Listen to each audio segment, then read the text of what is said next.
very excited to speak with you. I was a huge fan of season 1. Glad you guys are getting a more expanded role this season. So my first question is sort of taking a look back. You know, Daemon and Rhaenyra got married so quickly, I feel like. And I'm wondering if you guys playing your characters have sort of looked back on that time in between where they're sort of developing as a family and have finally come together.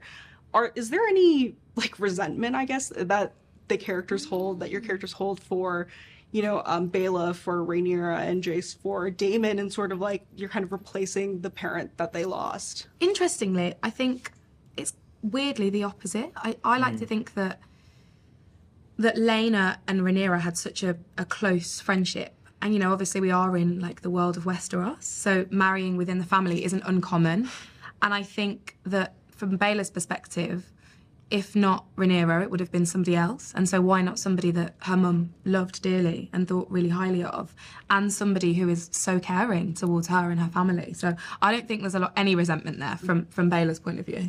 Yeah, I think there's no resentment for Jace either with Daemon, because he hasn't really had a strong father figure in his whole life anyway. But he does kind of admire Daemon in a way that he respects the way he deals with things and just the way that he doesn't care. I think Jace just looks up to Daemon in a way. So I don't think there's any resentment there, because it's not like there was a father figure in his life, his whole life, and then all of a sudden that father figure's gone and Damon's just come along. It wasn't like that. It's just Jace has been tossed about everywhere. But, like, yeah, that's what I would say. Yeah, not just the stepfather, but the father who stepped up, some might say. Yeah. So in a way, he's thankful, really. Yeah. I like the way you put that, actually. Yeah, that's really nice. Yeah. So I'm curious, because there was sort of this gap in time, do you guys have any of these ideas of how that time was filled? Because obviously there were a lot of time jumps within season 1. Do you have any ideas of like how your character has developed? Maybe it, you know, we'll never see it on screen, but do you have any thoughts in your mind about those sort of things? Yeah, I think for Baela, she immediately, from when we leave her in the first time jump as little, she goes and spends all of her time with Rhaenys. So she goes to war Driftmark, and Corlys is gone, and she goes to kind of learn from her what it means to be like the matriarch of a family. So that's what she spent her time doing, which has kind of come in handy now that it's all kicked off and she needs to like put that into practice.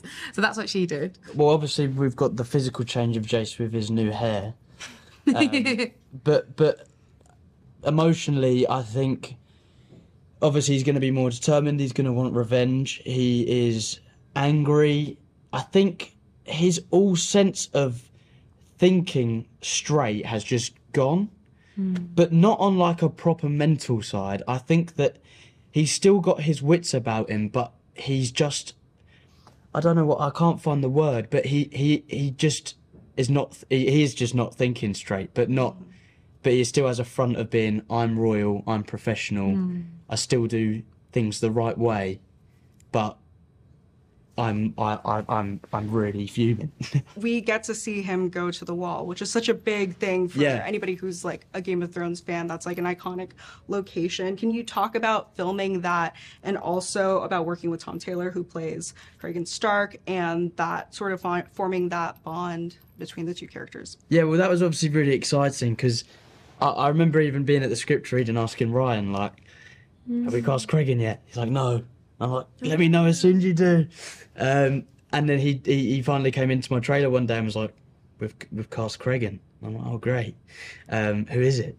And Tom came in, we filmed the scene. We filmed the scenes.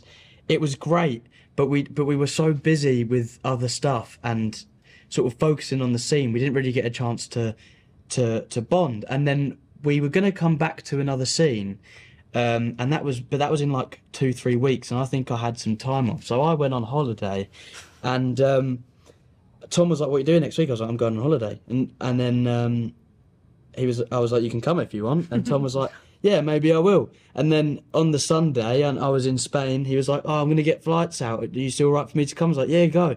So he'd come out, and we had like a really good bonding session in Spain. Which we then went back and filmed the rest of the scene, and it really helped because we were like, like there was a lot of bond there because we'd just been to Spain, so that helps. But yeah, no, really great scene. I just hope the fans enjoy it, to be honest. Yeah, I mean, I think it's gonna be great seeing their reaction. And Yeah. Bethany, so you get to ride Moondancer this time, and I'm very excited to see her on our dragon. Can you talk a little bit about what's the best part of sort of expanding on your character this season and stepping into this role of having a larger part, especially even in the battle? I mean, we see her in the small council chamber alongside all these men, and like she's got a lot more power this season. So can you talk about that? Well, for me personally, this was my first time doing a second series of anything. I've only ever done like limited series or one-off things before. So just that in itself, having like time, having a year in between to really like think about what your character is and how they are going to present themselves was amazing. And I really found so many things that just came more naturally because we were going again. And I just love that we get to see her in all her dimensions and all her different colours, and we get to see her stepping up to the plate for everybody, and we get to see how she feels about each of these different characters. And yeah, dragon riding was just out of this world. And there was something so special about being on the actual dragon because it was the first time in the whole like filming that I could see all of the crew like above them. I could see literally how many people it takes to make the show. And I was so in awe. It was quite literally being above the whole route being like, wow, yeah, there's a lot of people to do this. So it's really special, really, really special. Okay, and just wrapping up, I have a question that I'm asking everybody. If you could play, you guys as actors, play one character on the other team, so in this case, Team Green. Do you have a character that you would play? I do, but it's a very cliche answer. I'm going to say Daemon. Daemon is on your team. Oh, yeah. Oh, it's from the other team. Right, sorry. From the other team, I would say, well, the person who is most similar to Daemon, Aemond. Yeah, I'd like to play Helena. She's the kindest of all the Greens. Yeah. Yeah. Okay, well, those are very good answers. Thank you so much for speaking with me, and I can't wait for people to watch this new season. So Thank you. Thank you.